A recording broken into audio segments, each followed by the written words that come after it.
At least 30 polling stations in Bangladesh have been torched ahead of Sunday's controversial election. The violence came as the opposition, which is boycotting the vote, began a two-day strike in protest at what it called a scandalous farce. At least 100 people have been killed during weeks of election violence. The opposition wants a neutral caretaker administration to oversee the election, as in previous years, something the government has refused. Bitter enemies. Police and election officials reported arson attacks at some 30 polling stations around the country, including in the capital, Dhaka. Some reports put the toll as high as 60. Many polling stations are based in schools and other civic buildings. A government administrator in the southeastern Chittagong region said there would not be any polls cancelled there as a result of the attacks.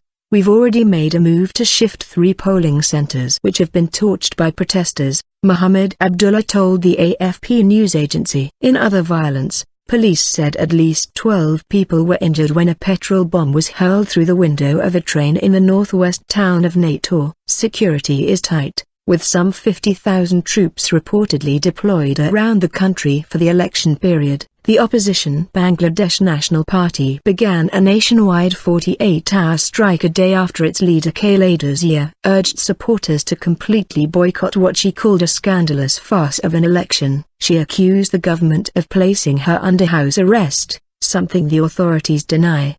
The strike is only the latest in a string of protests by the BNP and its allies, including the Islamist Jamaat-e-Islami Party, that has seen a blockade of roads, railways and waterways and the closure of shops, schools and offices. Scores of opposition supporters have died in police shootings and dozens of commuters have been burnt to death by protesters throwing petrol bombs at strike-defying buses. One voter in the capital, Dhaka, Hazara Begum, told Associated Press, "I want to go to vote, but I am afraid of violence. If the situation is normal and my neighbors go, I may go." Analysts say the outcome of Sunday's election is not in doubt. Many of the seats will be uncontested because of the opposition's boycott, meaning the governing Awami League of Prime Minister Sheikh Hasina will remain in power. Both the US and the EU have refused to send observers, further raising questions over the electoral process. Correspondents say all elections since 1991 have been held under a neutral caretaker administration to ensure that voting is not fixed. But the Awami League abolished the caretaker system in 2010, arguing that it was no longer necessary. It used its two-thirds majority in parliament to make the change. A special envoy of UN Secretary-General Ban Ki-moon came to Dhaka last month with the aim of getting the two sides to talk to each other, but the dialogue never got off the ground.